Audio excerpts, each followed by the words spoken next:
You are now live. Hello, and welcome to the Accessibility Advisory Committee virtual meeting for April 14th, 2025. It is 4:05 p.m., and this meeting is called to order at 4:05 p.m. Now we're going to, I knew I was going to stutter today. Now we're going to read the land acknowledgement. The Halifax Regional Municipality is located in Mi'kma'ki, the ancestral and traditional lands of the Mi'kmaq people. The municipality acknowledges the peace and friendship treaties signed in this territory and recognizes that we are all treaty people. We'll start today's meeting with a roll call and AV check. When I call your name, I would ask each member to ensure their video and microphone is working. First, we have Councillor Trish Purdy representing District 4. Good afternoon. I was going to say good morning, but we're no longer in morning. Good afternoon, everyone. It's okay. I think it's a day for stuttering. I'm stuttering. Councillor Laura White representing District 7. Hi, everybody. Thank you. Councillor Jean Saint-Amand representing District 16. Good afternoon, all. Thank you. Nicholas Harris. Hey, everyone. And Anne Sinclair. Hello. Hi. Jamil Sino. Hi, everyone. It's nice to meet you again. Thank you. Kathy Stevenson. I'm here. Thanks. Glenn Babcock. Good afternoon. And me, Céline Vautour. And Oliver Keith and Rochelle Minette send their regrets for today's meeting. Now we go on to the approval of minutes for March 17th, 2025. I will now ask if there are any errors or omissions for the minutes of March 17th, 2025 meeting. If there are none, I would invite a member to move the following motion: that the minutes of March 17, 2025 Accessibility Advisory Committee meeting be approved as presented. I'll move. Okay, so we have Jean Saint-Amand as a mover, and do we have a seconder? We have Laura White as a seconder. I call for the question. All those in favor say A. Aye. A or I. God, I keep getting this wrong. Anyway, it's my French. Pardon my French. Opposed, please say nay. No, that sounds good. The motion has been carried. Next, we have the approval of the order of business and approval of additions and deletions. We will now move on to this for today's meeting. To our legislative assistant, are there any changes to today's agenda? There are no additions or deletions from the clerk's office. Okay, thank you. I will invite a member of the committee to move the following motion: that the agenda be approved as presented. I'll move. Okay, Jamil will move, and seconder? I'll second. Okay, Jean Saint-Amand will second. I'll call for the question. All those in favor say aye. Aye. Aye. Aye. Or aye, okay. Anyone opposed? Nope. Okay, so the motion has been carried. Business arising out of the minutes. No business arising out of the minutes. Call for declaration of conflict of interests. I will now ask if anyone has a conflict of interest to declare as a result of an item on today's agenda.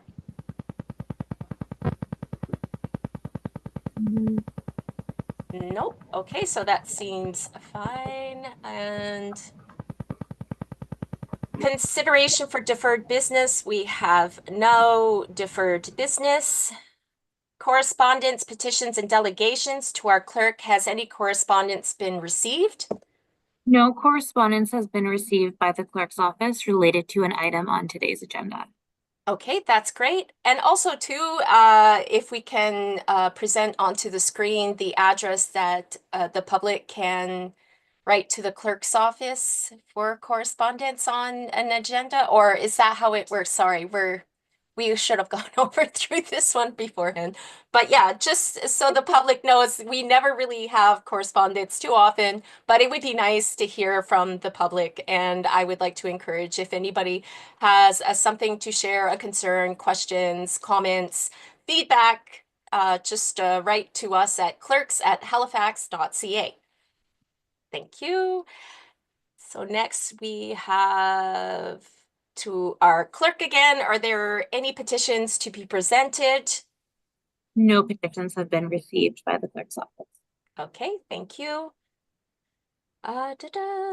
Information items brought forward, we have none. And now we're going to start with our first presentation from Just Food, the action plan for the Halifax region. I will invite Leticia Smiley, food policy strategist, and Moore Vale, community food coordinator, to deliver a presentation. They will have 10 to 15 minutes to present.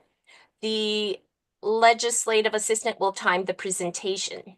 So who would like to start on this presentation?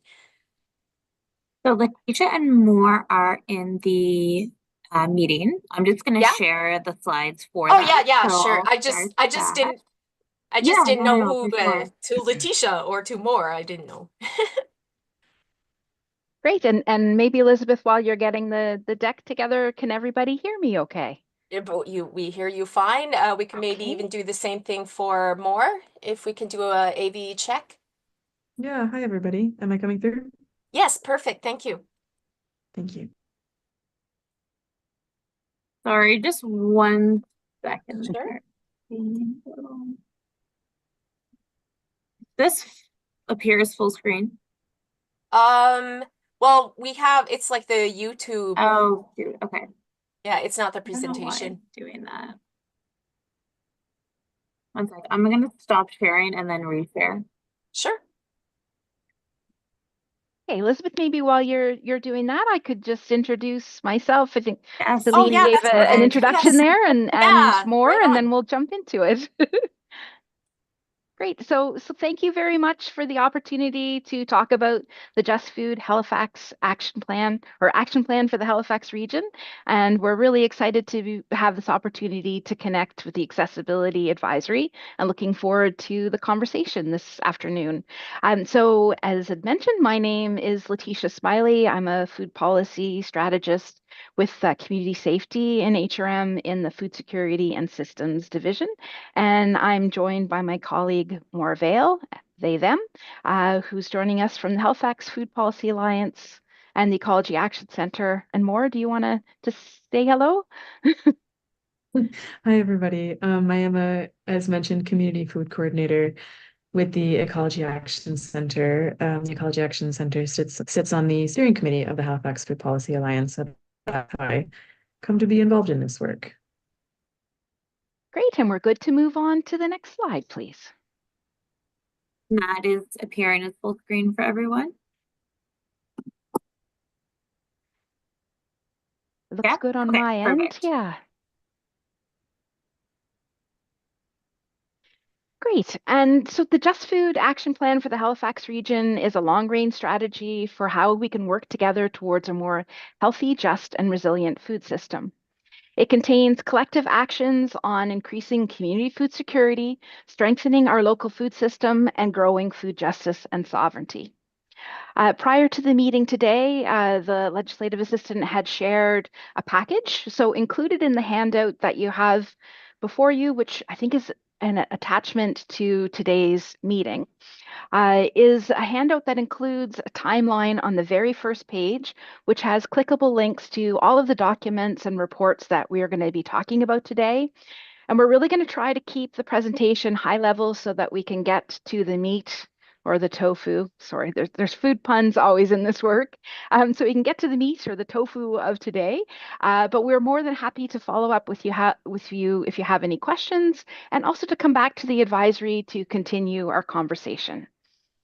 So I think we're good to move to the next slide, and everybody can still hear me okay and see everything okay. Great. Okay.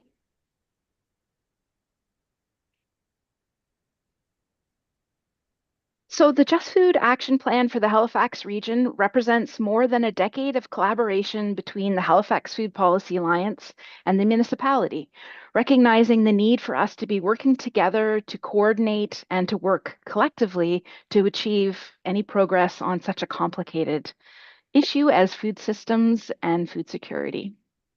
So the Halifax Food Policy Alliance has been building momentum towards an action plan by using research and evidence, through influencing policy, through coordinating action, and bringing people and partners together like we are doing here today.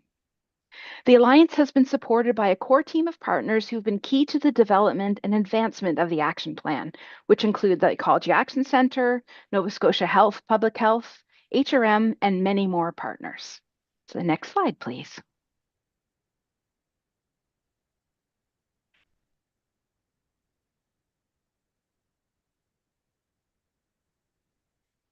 So as I mentioned, there's been hundreds of organizations and thousands of citizens who've been involved in the development of the action plan. And the action plan is built on the vision and priorities of those who've been engaged. And it's really about recognizing that no one organization can achieve food systems change on their own. And so on screen are a few of the partners who were supportive in the development of Part B of the action plan, with many other organizations and residents coming together to write the action plan and committed to continuing to work together to make it a reality. Next slide, please. So the key ingredients for creating the action plan were building on Halifax Food Assessment and the Halifax Food Charter. It was about using innovation and best practices from other regions, as well as leading broad and creative engagement across the region. So one of the links in the timeline of the package that you have there has a linkage to our engagement report, has a linkage to sort of how we went about doing different engagements and trying to be creative. It was interesting launching a strategic plan in the middle of COVID. So we had a number of different ways of connecting with people. So there's lots of innovative community engagement and background that went into creating the action plan. So really, one of the core principles and one of the key successes for writing the Just Food Action Plan was about creating welcoming spaces for diverse voices to be heard and reducing barriers for people to be able to participate. And this was often done through hosting by trusted community partners.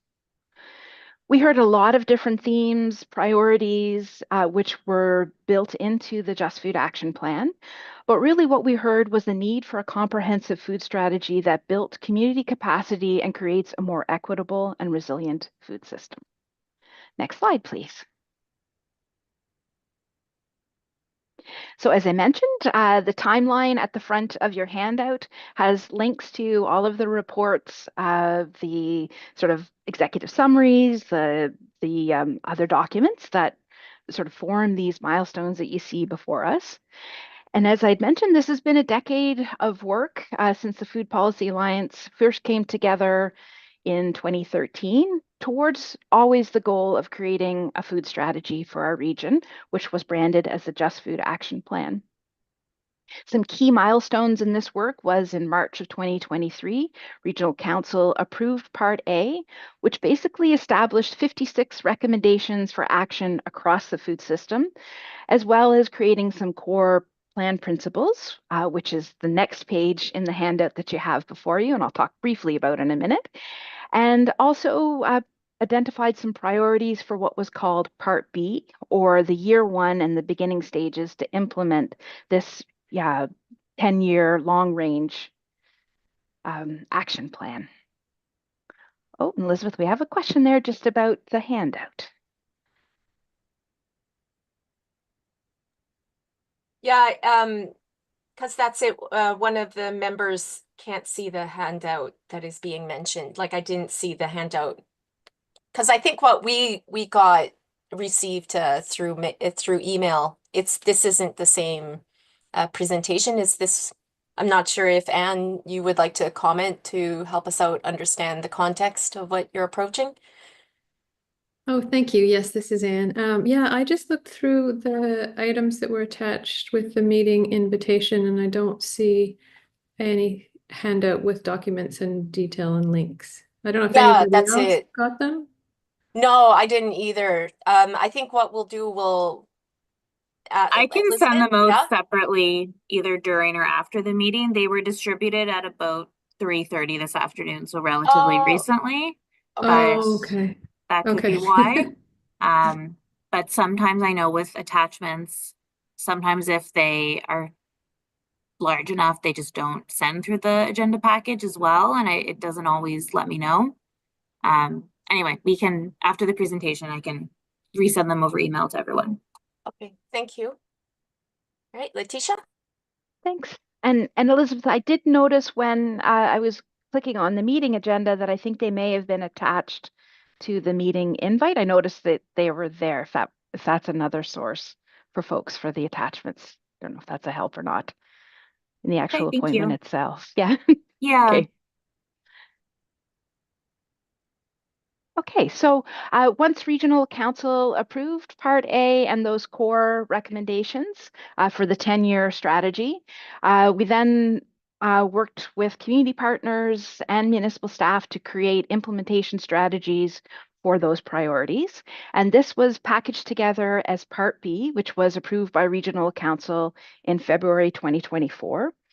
At this time, council opted to only partially fund year one, so there was a need to do some alteration of budgets and implementation plans to deliver a scaled down Part B, which I'll talk more about in a moment. Okay, next slide, please. So sadly, the situation for our residents is worsening. And really, since we began this work in 2019 to write the action plan, we've seen an escalation in the rates of food insecurity in our region and an increased need for coordinated action. And I'm sure, unfortunately, that you all have stories of the struggles that those you're connected with are facing in meeting their basic food needs. The latest data grants Nova Scotia the dubious honor of the Canadian province with the highest rate of food insecurity, and our region and province are rapidly approaching 30% of our households being food insecure and moving towards 1 in 3 households.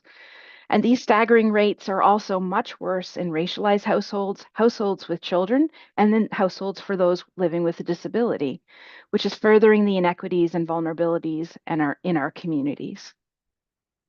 The one time we did see a decrease in the rate of food insecurity was in 2020, which was due to the protective nature of the COVID supports like CERB, which is further evidence that increasing incomes really is the single most effective intervention, which is a key principle and advocacy message of Just Food. As the cost of living continues to outpace incomes, with the cost of food rising 22% since 2021, it really can be linked to a number of different factors, but there also is a linkage to greedflation all along the food chain and the corporatization of our food system, which is also another advocacy message of Just Food.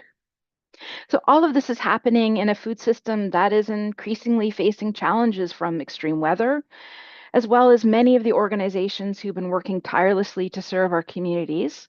Number of organizations I'm sure that you're working with on a regular basis are seeing more and more being downloaded onto them and are facing burnout from operating in a crisis mode for so long. So where does Just Food fit into this picture? Okay, next slide, next. So really, Just Food is not about charitable food. We're not focusing as much around urgent food, such as food hampers, gift cards, and sort of food bankings that the province has been investing. And recognizing that these are extremely needed, but are also very costly band-aids that are not getting at the essential causes of food insecurity and the issues, vulnerabilities, and inequities in our food system. So what Just Food is about is focusing on building relationships and creating resources in our region to help us collaborate and work together on big changes. So that's things such as sitting at the table for school food, advocating for basic income, connecting to national policies and agencies for change. It's about creating programs, relationships, and resources that explore dignified, choice-based alternatives. And it's about investing in community-based action and leadership to increase food justice. So Just Food really is about a long game towards more resilient communities and a more just and robust local food system. Municipal leadership and seed funding has been critical for this and is needed for the people and the programs dedicated towards this shift, which then we're working to try to leverage for other funding and supports to expand impact and be able to deliver the long-range recommendations of Just Food. Okay, next slide, please. And Elizabeth, am I doing okay time? We've still got some more stuff to get through here. Oh, Okay, we're all we're gonna do okay. Okay. Don't worry Yeah. about it. Yeah. Okay. Doing good. That's the drawback, but also the bonus of such a complex topic is there's so many components to this. So I'll try to be really high level, but as I mentioned, really happy to dig into this more if folks would like to talk about specifics. So as I mentioned, Part A is intended to be a living document to guide action over the next decade to advance 56 recommendations for action across 6 principles that you see on screen today. As I mentioned, the timeline that we shared at the front page of the handout does have linkages to the full plans, to our executive summaries, to our engagement reports, and everything that went into creating the foundations for Part A. So there are 6 different types of recommendations. I'm not going to go into the details here, but there are more details on that in your handout package too. Okay, next slide, please. So this is one where it would be really helpful to have the handout. So I wonder if it might make sense for me to share the page in the handout, or because the writing is so little on this one. Would that make sense, Elizabeth? Is that something you might be able to share? Or Yeah, the, I can share it. I'd have to stop sharing this if that's okay to share the handout, but or I can try to put them side by side. What would work best? well, probably whatever gives it the biggest view would be the best, I guess. Okay. And I could just speak to this with understanding that I'll give some more details verbally. And then if there's some more details in these specific recommendations, we could delve into those in the conversation part. Does that make sense? Rather than swapping out the presentation? William, Chair. Sorry if you, because I was like half writing a note and then I got caught. I was listening, I promise. But the last part, could you repeat the question? Sure. I'm just wondering, it's dense, so it's a little hard for people to read. So Oh, okay. I could speak to the contents of it, which are in more detail in the handout, with the Sure. understanding that if there's any questions or clarification, we could have a conversation about that in the Oh yeah. That question totally period. works. Okay, Yeah, great. I let you lead. I trust you. And Okay. if you have questions, I'm sure that we're all going to ask or comment. And Sure. I feel like I know that the information on this slide is dense, but it's warranted, you know? Okay, great. And so this is an excerpt from Part B of the Just Food Action Plan, or sorry, an excerpt from Part A of the Just Food Action Plan. And this is the very last page of the handout that you either have or will be sent to you following. And while many of the recommendations in Just Food promote food security and dignified access to community, or dignified access to food for your community, recommendation number 20 was specifically written by our Disability Community Advisory Group in recognition that persons with disabilities experience disproportionate barriers to accessing nutritious food and participating in food production. So there are a number of different core recommendations. And as I say, those were written by our advisory group, and they were also informed by public engagement with members of the disability community, as well as some targeted engagements that were hosted by Reachability, who was our community organization who hosted engagements. And one other thing that's a little bit different, I would say, about Just Food is that advisors and community members were compensated for their time and their knowledge, with the recognition that community is where wisdom sits, and it's really important that we value that and that we fund that when we're writing long-term strategies like Just Food. So the first recommendation, part A of 20, is to advocate for reforms to the disability support program, with special attention around increasing number of hours allocated for personal support workers and giving adequate time to prepare and cook nutritious meals for clients. Part B is about working with lived experience advisors to create standards to increase the accessibility of existing as well as proposed municipal services and programs that are related to food. And that also includes farmers markets and urban farms that are located on municipal property. Part C is about inclusive social protection and food assistance programs for community members with disabilities, and ensuring that complementarity across wider social protection programs and links with nutrition and health services. So again, that's making sure that the right hand is speaking to the left hand, that everybody is working together around the goal of social protection and inclusive programming. Part of this as well is about raising awareness among persons with disabilities and their families about existing food security and nutrition programs and services, as well as the criteria for participating in those. Part D is about supporting the development of strategies for food distribution and delivery to persons with limited mobility. And so this is about funding for free or subsidized food prep and delivery programs for residents with mobility barriers or health concerns. E is about promoting the role of persons with disabilities in sustainable food production and creating programs and funding to empower persons with disabilities to engage in agriculture and to enable access to resources such as land, advisory services, and food production technologies. And finally, the last piece is about awareness raising and training across governments, organizations, and institutions to ensure that access to food and nutrition for persons with disabilities is factored into policies, is factored into programs, is factored in, increased awareness of private sectors that are working in the food system and in industry. It's about increasing training and awareness of needs for persons with disabilities, about food and nutrition for healthcare professionals, and those working in institutions such as schools, prisons, and residential institutions. So that's a lot. It's a whole page of recommendations, but these are the long-range goals for the Just Food Action Plan as written by our advisory group. Right, next slide, please.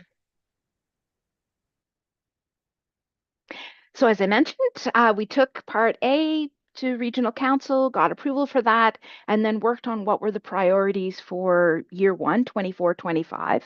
And these fell under 6 buckets of work, which you see on screen right now. And each of the programs and priorities in this implementation strategy had strategies that identified the roles, the costs, and the measurable outcomes of each of those programs. And they really were about creating capacity for action. So increasing our capacity to deliver on programs, increasing our capacity to share information, knowledge, and continue to work together. And they're about, building governance and the people power needed for delivery of the programs.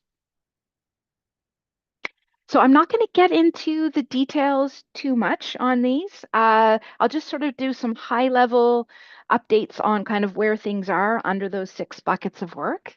So thank you, Elizabeth, for moving to the next slide. That was great. So again, as I mentioned, this is about building municipal capacity for action and their ability to bring a food lens to municipal decisions and investment, to be able to deliver the municipally led recommendations, and to continue to connect into broader collaborations. The next piece is about maximizing municipal assets, and I'll speak a little bit about a program that we're doing under this header. So the municipality is rich in assets, and this area of work has been focusing on how do we maximize these assets for food production, distribution, and connections around food. So this has been about increasing opportunities for food production this year. That's been a priority focus. And, looking at how do we expand our orchard programs and our community gardens programs, and how do we create a program to install community plots across the region. And that's ready-made gardens for residents to grow. So the next slide, please.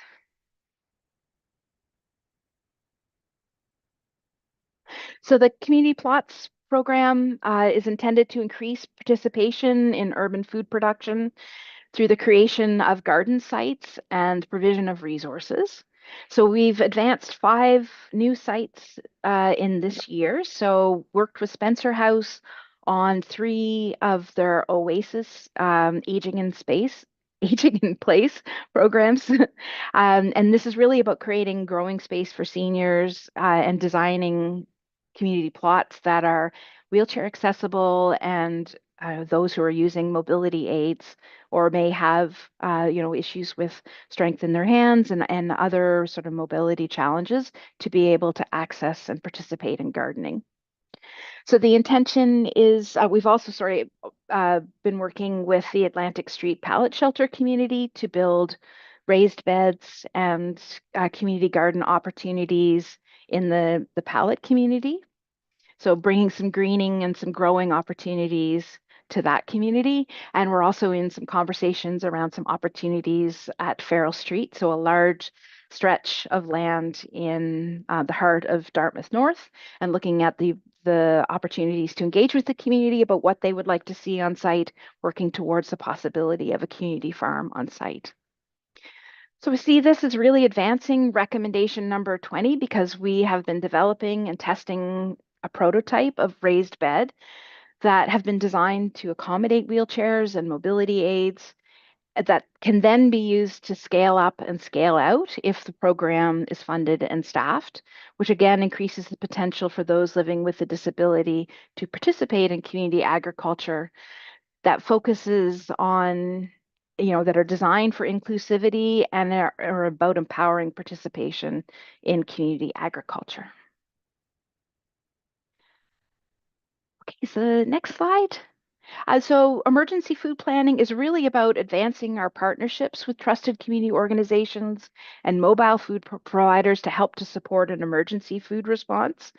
And to this end, we're going to be launching a call for organizations to join a roster of emergency food partners that could be mobilized by emergency response in time of an event.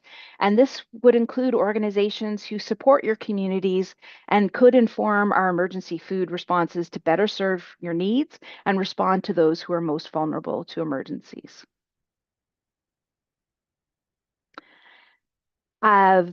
About formalizing governance and establishing grants.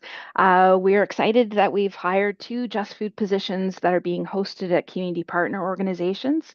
So we have a Mi'kmaq food coordinator who's embedded in Mi'kmaq Native Friendship Center. We have an African Nova Scotian and Black community food coordinator who's embedded in One North End, who are really providing community-based programming and connection in trusted organizations that are then helping to inform the advancement of the action plan.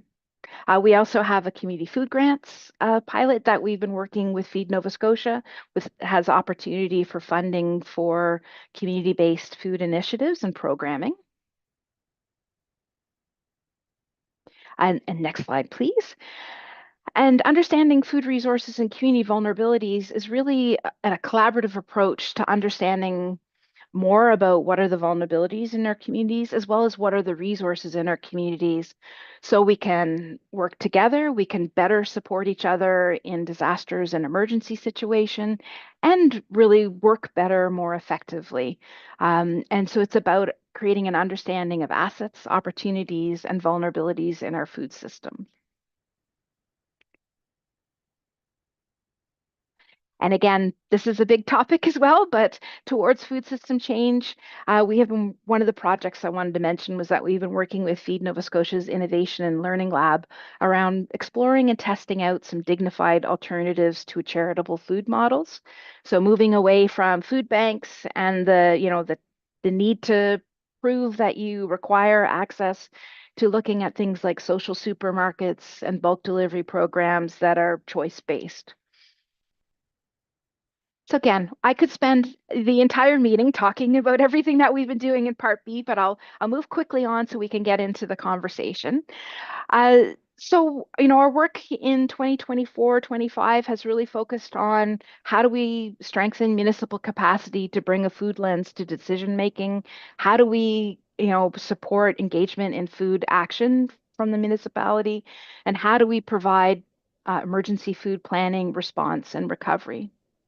We've been supporting community food action through our partnerships to deliver low barrier grants, to support community gardens, to develop our community plots program, to do training around community orcharding, to offer vermicomposting as an alternative to composting or food waste disposal, and other sort of priority food programming that is based in community.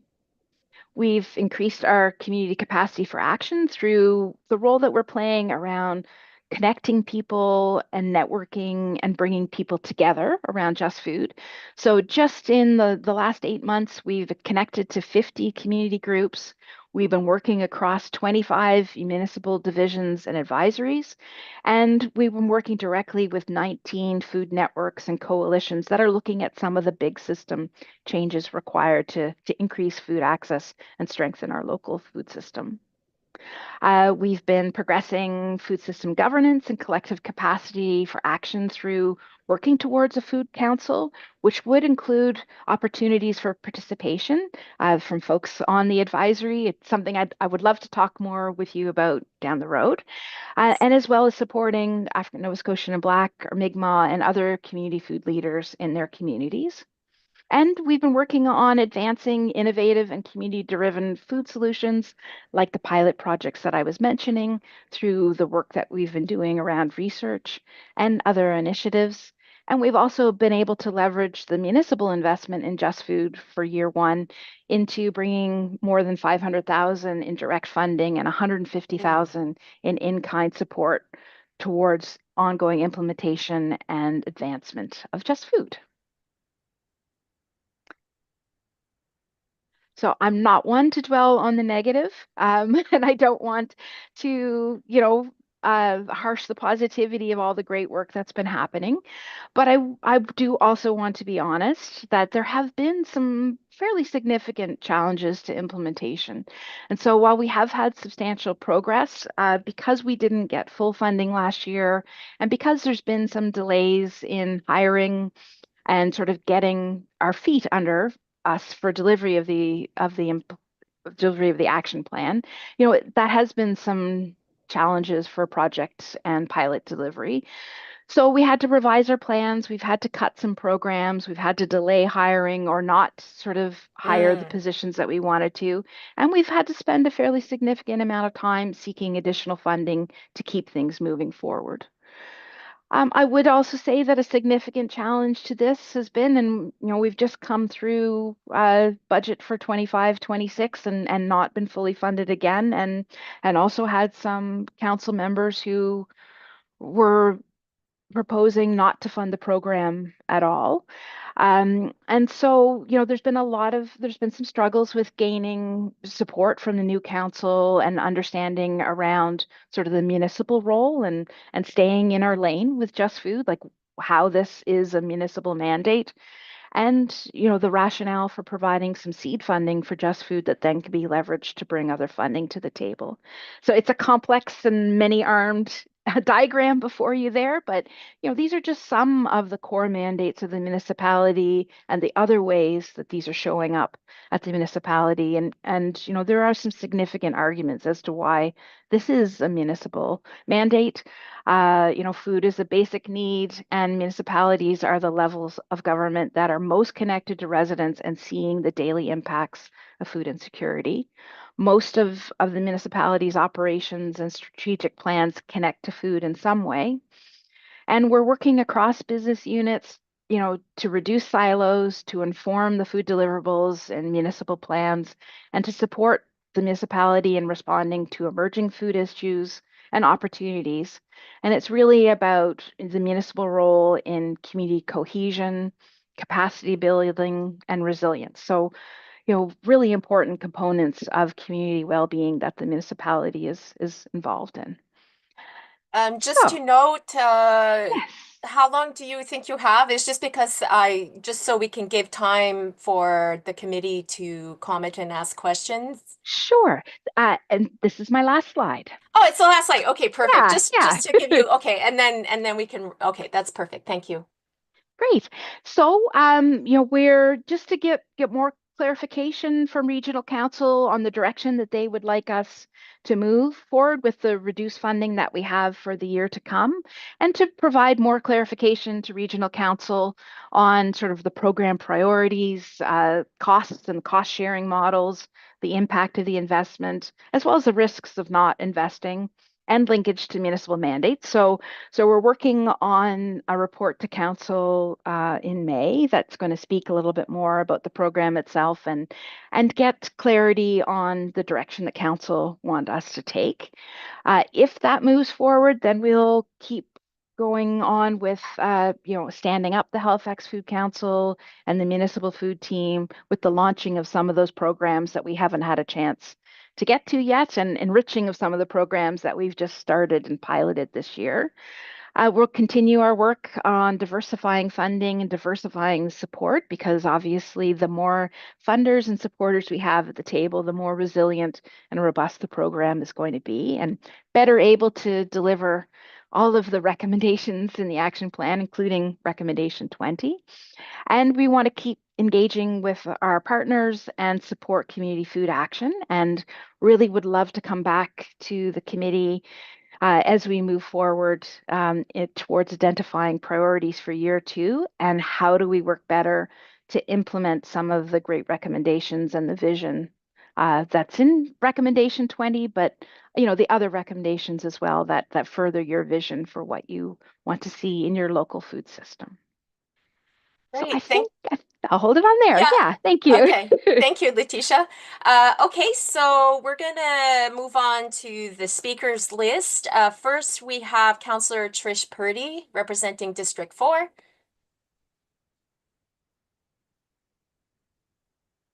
Trish, are you there?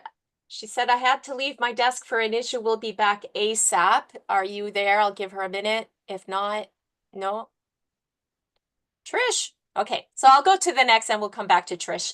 Next, we have Councillor Laura White, District 7. I don't have any questions. Thanks for the presentation, Letitia. I got these from the Halifax Brewery Market, so I'm lucky to have paper copies to flip to. Great, Yeah. great. Thanks so much. I look forward to the report in May. Thanks. Great, thank you. Next, we have Councillor Jean Saint-Amand representing District 16. No questions from my perspective. I was lucky enough to have an in-depth conversation with Letitia just last week, and so I wound up kind of being turned around on the catalytic role that this program can have. So I too am looking forward to the update in May. Thank you. Next, we have Nicholas Harris. Thanks. Yeah, great program. Look forward to hearing more. One question was just how vast HRM is. Has there been a lot of kind of discussion about, or even research or consultation in like the urban-rural divide in food security? Because I don't know, I think there was like some slight touches on kind of community partners outstretching then farther than I think just kind of central Halifax. But just wondering if there's any parts of that that you can speak maybe a little bit more to, or if there's any kind of plans for that in this system, just thinking of, people all across the regions who maybe don't have access to the services in central Halifax as well, and thinking the municipality is a wide area. So even if things like the food delivery services being explored, those kinds of things, like if there's been any consultation around how to, make sure that can reach other residents in the far-reaching arms of of the municipality. Anyway, yeah, I don't know if there's any comments around that, just, putting that out there. Certainly, and yes, I mean there is food insecurity unfortunately is across our region. In some ways, it is a little bit more hidden in the rural communities, and the biggest challenges there is generally the lack of access to food outlets, and the costs that are involved with people having to get to food outlets. If they can even get to one in the first place. So that's why one of the priority pilots that we worked on with Feed Nova Scotia was the rural bulk delivery program. And so that was in Middle Musquodoboit and Musquodoboit Harbor, with the Eastern Shore being the region that has one of the highest rates of food insecurity. And so that the intention is, and this is really what Just Food is about, is bringing people together to explore what the options are, to find out what the challenges are, which are many, and then figure out how do we find other funders, other levels of government, other partners that we can bring to the table to really leverage those learnings towards deeper programs and policies that can then be rolled out to other regions. So that's really what the learnings have been from the rural delivery program. I would say though, even in our rural community or our urban communities that have food outlets there, experiences in accessing those food outlets are very diverse. Whether it's an affordability issue, so you may have a food outlet there, but you can't afford the food that's there, or it doesn't have culturally appropriate or diet specific foods, or there are physical barriers that make it difficult for you to access. So there has been a lot of discussion across, I would say, the Indigenous communities, the African Nova Scotian and Black communities, the disability engagements, the LGBTQ plus engagements that we had that said for the need for some kind of a delivery service or bulk buying service, even in our urban cores, because of the barriers that people are facing in accessing affordable and appropriate food. So yeah, the causes are different, but the outcomes are the same, where even people are having challenges in getting the food they need. Yeah, fantastic. Thank you. Thank you. Next, we have Anne Sinclair. Thank you. Hi, this is Anne. Yeah, thanks for the presentation. So much great stuff and potential. I just had a quick note or question. You may just not have had time to get into it too much, but you mentioned when you're talking about community gardens and the plots and things, you did mention about mobility and raised garden beds. And I just wanted to put in a quick point about other types of disabilities, including the broad range sight and deaf and hard of hearing and invisible, all those things, tactile signage. You said you have a disability advisory group, and I don't know if that was an ad hoc group for that part A, or if it's an ongoing thing. And I also am aware that it's a challenge to find people who can be in an advisory group across the broad range of disabilities. But I just wanted to mention that. Thank you. So maybe if it's okay, and Maura, please just jump in. I mean, Maura is an expert in this too. So for Maura, if I'm missing anything, jump in, or if you want to take something, just let me know. In terms of the sort of urban agriculture and community gardens, one of the reasons that we're promoting the hiring of an urban agriculture specialist and some dedicated municipal resources for this is to be able to do some audits, accessibility audits of our existing community gardens and our new programs, and kind of bake that into investments in existing community gardens, but also design of future community gardens. And that would be, across the spectrum of barriers to participation. So that we definitely need some people power, and that is one of the longer term recommendations of Just Food, is to do that audit to see, what are the barriers and the opportunities for full participation. And I was going to say something about the advisory itself. So that was a little bit more ad hoc when we were drafting the Just Food Action Plan, but the intention is for the Halifax Food Council to have positions and connections to advisors who would participate in the Food Council and continue to advise in the implementation of Just Food. And really, that's been one of the challenges that we've had, is just getting over the line to standing up the Food Council and having the call out for participants and advisors to join the Food Council. So there's definitely opportunities to inform it moving forward. And lastly, I would say that, yeah, there's a lot of barriers to participation and a lot of demand placed on community members across the board. And so that is one of the reasons why we have in the development of the action plan and in the Food Council itself, we have included funding for community participation to maybe reduce at least the financial barriers for people to participate. And the hopes are, with the Food Council as part of the terms of reference, we would work together to try to reduce any barriers for participation in the Food Council as well. Okay, more. I'll jump over to you. Sorry. No, that was great. I was only going to add that we are in the midst of launching a community gardens grants pilot, and the hope is that this pilot will provide funding for gardens for a sort of spectrum of purposes, and one of those purposes being funding for accessibility supports in gardens. So beyond raised beds, beyond just whatever sort of accessibility supports gardens are in need of. That pilot is contingent on renewed funding in the future.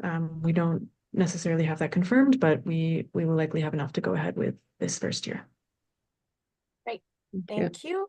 So just to kind of like, I think we can still go for another 10 minutes or so, is just because we have two other items in the agenda today, but this is an important topic and hits close to home. So I'll make sure that everyone gets a chance to share their thoughts and give questions. So the next one we have is Jamil Sino. Hi, Letitia and Moore. Thank you so much for this presentation. It actually hits very close to home, and I have a bunch of questions. So hopefully, maybe we can talk about it in the future, and I'll keep what I want to ask short. Today, 2 questions. I would like to have, because I didn't have access to the documentation beforehand, I would sort of like to know the thought process behind why stepping away from food banks and them being a band-aid solution rather than them, being part of the longer term solution. You did mention something along the lines of a social supermarket. So I sort of want to understand maybe what is the difference between the two. I participated and have attended food banks before. So I sort of like see the value in them, but I also want to see, well, being on this side of things where there might be some gaps and how we could better address those. But then second of all, I also do notice that there's a recurring theme that you keep bringing up, and it's funding. And I would like to know how we can help as being part of the Accessibility Advisory Committee to help move this forward, because I understand that there might be some counselors who are not on board, for a lack of better term. And so then how do we manage to have this conversation with them, and sort of what sort of pushback are you receiving from them that is maybe stopping your ability from progressing forward? Okay, you're putting me on the spot. Great questions.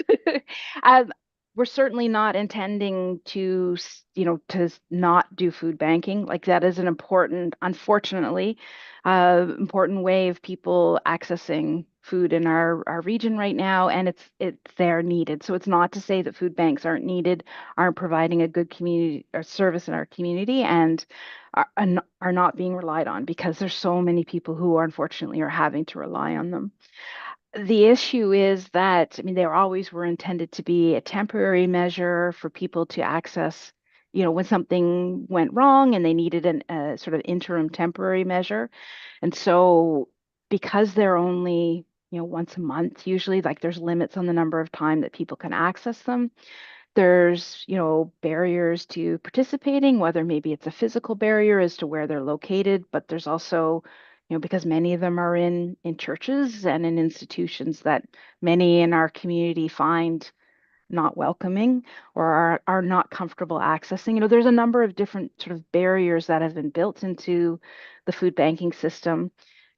And it's a handout rather than, sort of a collaborative way of addressing food challenges. So it's not, as I say, it's not to say that we're moving away from food banks. It's really, what are the alternatives that we could have to food banks? And food banks, Feed Nova Scotia is looking at these models as well, recognizing that many of those who are most food insecure are not accessing food banks.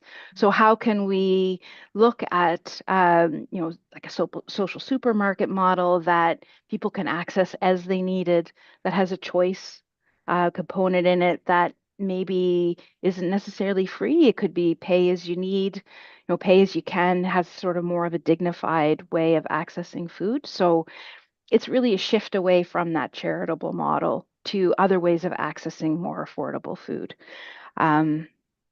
More, do you want to add to that one, or do you want me to jump into the funding question? I'm still trying to move it forward because we still have 3 more people to comment and question. So is it okay? Yeah, we'll get to that to the end. I'll see how much time we have. Like I too would love to have you guys back. Absolutely. It's just right now it's going to start spilling time into other items. So next we would have Kathy Stevenson.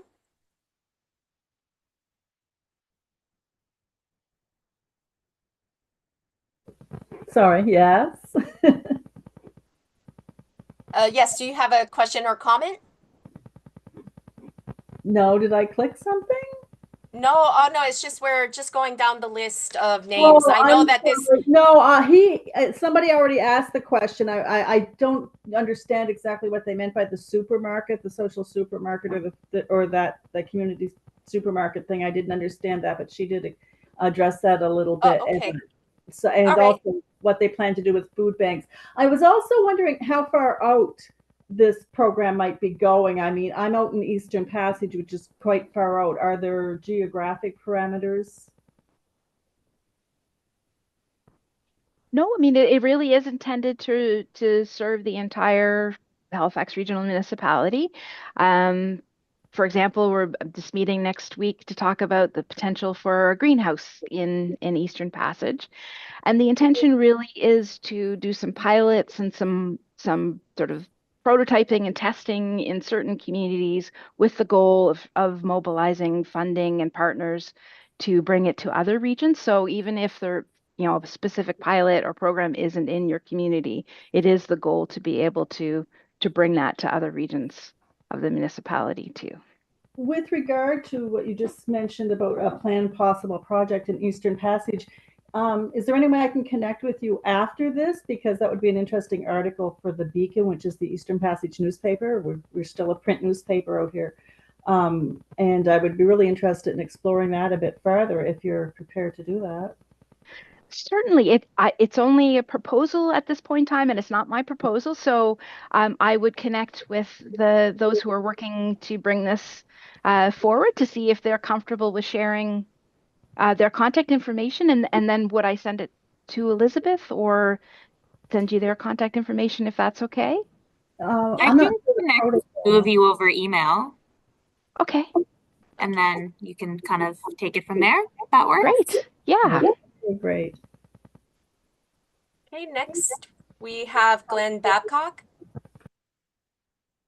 Well, I won't take too long. Kathy, I'm farther east than you are. So you mentioned funding and partnerships. Obviously, this is a complex strategy that you have. I'm just wondering, as a member of my local Lions Club and Lions in Nova Scotia, we were continuing to struggle to get younger members and keep Lions clubs going and active. But one of the priorities, one of the 8 priorities in Lions International is hunger. Now, I think a lot of that is focused on world hunger, third world countries, but given the dire state of hunger in the HRM in Nova Scotia, I'm just wondering if Lions Clubs are one of your partner organizations. I didn't see them in your slides. Yeah, so I would say not directly, but we certainly are working with like the Lions Club in the the food hub in Bedford, or the emerging food hub in Bedford, who have a community pantry that they're working on there. And so one of the things that Just Food is about is creating resources that would support community programming. And so we're looking at developing some toolkits and guidebooks for having community pantries or community fridges that then would be available to Lions Club if they were wanting to have their own community pantry or fridges. So that's part of the work, is creating resources so that organizations like the Lions Club could take on their own project and then connect with other pantries and fridges to find out what their experiences have been, and you know, how they're getting funding and how they're getting supply, that kind of thing. So I would like to look at opportunities to work collaboratively as we get some of these programs off the ground, and look at opportunities for the different things that the different Lions Clubs could do in their areas that they serve. Sounds good. Great, thank you, Glenn. So I'm gonna go next, and then Trish will get to you as well, as we had called you earlier, but we'll get there. For me, what I'd like to quickly say, what I've really appreciated is also, you know, that you guys are approaching the fact that the charity model is not necessarily the best model. I also find it's also a question of dignity, that if somebody is going through food insecurity, I have gone through food insecurity in many different parts of my adult life. And the number one thing is I've never reached for help. I've never gone to a food bank up until the last couple of years, where I hit a brand of adversity. And even there, the only way that I could accept food was through volunteering, and there were rations that we were given every day that we were working. And I think this is what I'd like to hit on, is the volunteer system. As an advocate, I do have some concerns with how we could have charitable organizations or community organizations that utilize workfare volunteering a little too, like going too far with that. Because all too often, and this is something that I had noticed from attending the Rebuilding Hope conference, is that a lot of disabled individuals, they put a lot of their self-worth goes into being able to give, and because most often they're in a position of need, right? But I feel I have concerns that people could take advantage of that want to feel needed, right? So I just like kind of trying to say this in kind of like a polite way. When we have food delivery drivers, most of them most often are coming from a place where they are disabled. They don't have the employability. Many people are actually even newcomers. I'm learning a lot lately that the volunteer system, there's so many people giving their time in hopes to qualify for an opportunity for work. And I feel like there's too much of sort of, I know I don't want to use the word, but a soft exploitation somewhere, right?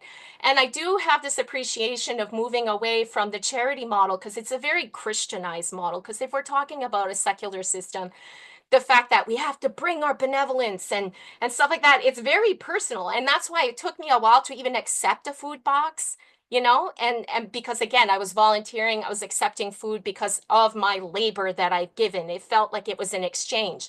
But to go to the point to accept a food box, the other concern I have as an advocate as well is people who have to access help of any kind, whether it's housing, whether it's food, whatever in this province, you're stuck having to share your personal data way too much. And I think that's it, especially we had talked about concerns with confidentiality, where even a CBC article I saw about a month ago, where someone from the LGBTQ+2 community had said of their concerns about sharing their address, their name and such, right? Because we're dealing with volunteers that are taking your data. They know where you live. They know all kinds of stuff, right? So I find there's a vulnerability that people shouldn't have to go through in order to receive help. And last but not least, most recently, I've discovered the Mobile Food Network. And that has been wonderful because, again, I live in the West End. And before my adversity, I used to access food out in Dartmouth with like Gateway Meat Market and Dave's because it was affordable, right? I'm in a position where I can still afford food. I'm not at crisis point anymore. And so having this ability to even just physically be able to pay for food, the dignity that comes with it, right? Like there was a hop skip going home because I could access food without having to ask for it for free. Exactly, right? So I'm just going to look right quick because again, it is definitely, we want you back. The other thing that I'm so curious about, but again, we're running out of time, but I'm just curious about bylaw zoning for grocery stores. And I'm also curious about who are those counselors that poo-pooed on this whole project. What conflict of interest could have been happening here? That's just me maybe starting a conspiracy theory. But again, I find it so weird that somebody would want to decrease funding for something that is so important, especially today. So thank you so much. I'm just going to leave it as a comment. I'm going to leave it to Trish Purdy, who's representing District 4. And again, I'd like to kind of get this done before 12:15 because we do have to move on. Thank you. Thank you for this. Great comments. I have nothing to add. The good comments. Enjoyed listening to the conversation. So thank you very much. Great. Okay, so thank you so much, Letitia and Moore, for this presentation. And then again, we'll be in touch. I definitely want to have you guys back. Okay, so now we're going to move on to the next item, which is a multi-use pathways project on Dunbrack Street. We invite Esprit Farmer, Active Transportation Planner, and Garrett Donner, transportation engineer, to deliver a presentation. They will have 10 to 15 minutes to present. The legislative assistant or myself will time the presentation. We'll keep us in time. Okay, thank you. So I'm going to share the slides, Sure, thank you. whenever you're ready. Yeah. Good day. Please go ahead, Elizabeth. Okay, yes, you can go ahead. Thank you so much. My name is Garrett Donner. I'm a consultant with Englobe. We are helping out the Active Transportation Group, HRM, on this project. So we'll bring up the slides there and I'll give you kind of a quick rundown. We're going to have to kind of steam through it pretty quickly with only 15 minutes, but then hopefully we'll have a little bit of chance for discussion afterward. Perfect.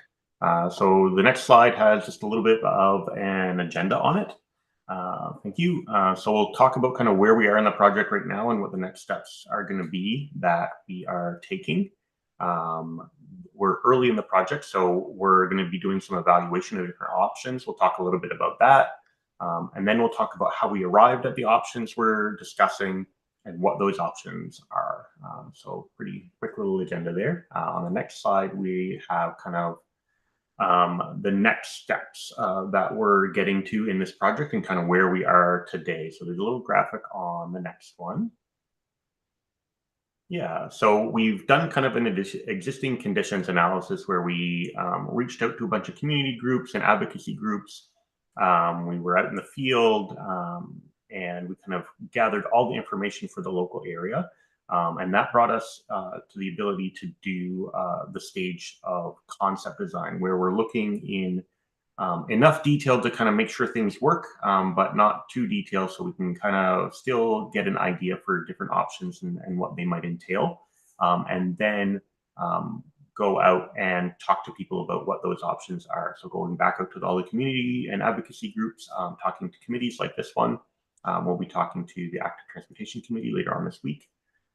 And then once all of that feedback has been received, then we'll go through our evaluation framework that we are going to talk about in a second and figure out what option is best. So that's the route selection stage. And then once we've all settled down on what is the best option to proceed, then we'll detail that out in a plan. It's a design that is kind of far enough along to make sure everything works and we understand the costs, and then that will go back to the Active Transportation Group to put into their programming and planning for future infrastructure and budgets. So on the next couple of slides, I think we can skip the title slide quickly. And then this next one, there's too much text on it to read on the screen, so don't bother. But the main idea here is that we have drafted up a framework to help us think about what the best option is going to be. And there's all sorts of different considerations we want to keep in mind. So we've grouped them into these 8 categories, talking about pedestrian movement and safety, bicycle movement and safety. The third one kind of highlighted in a darker color there is safety and environmental security. So that's more about how does a person feel when they're traveling through a space? Does it feel safe or not? How it impacts transit, or if we're making improvements for transit, because active transportation and transit are really closely linked in terms of your travel options for your neighborhood. We have, for this particular project, we have what we're calling an activity focus. This link, and we'll talk about the network in a moment here, but this link helps people connect to Long Lake Provincial Park, and it helps people connect up to the Chain of Lakes Trail. So it's kind of a gap in between them that we're hoping to close.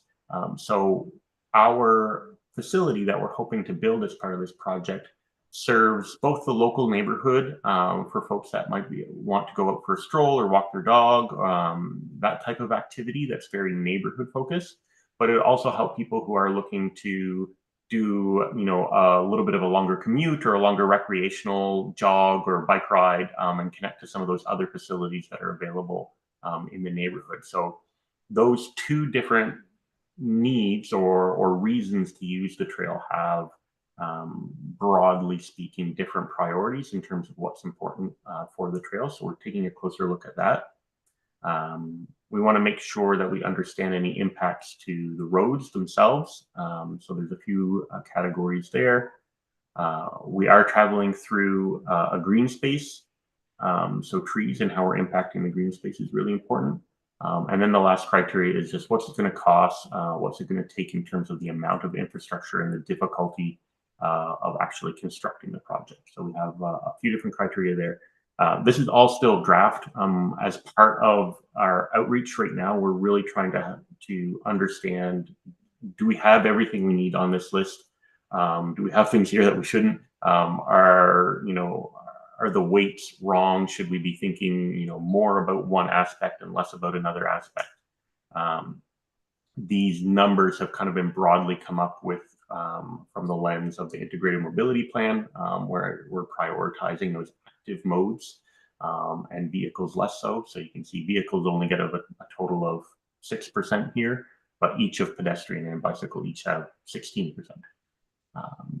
So we'll move along on the slides here.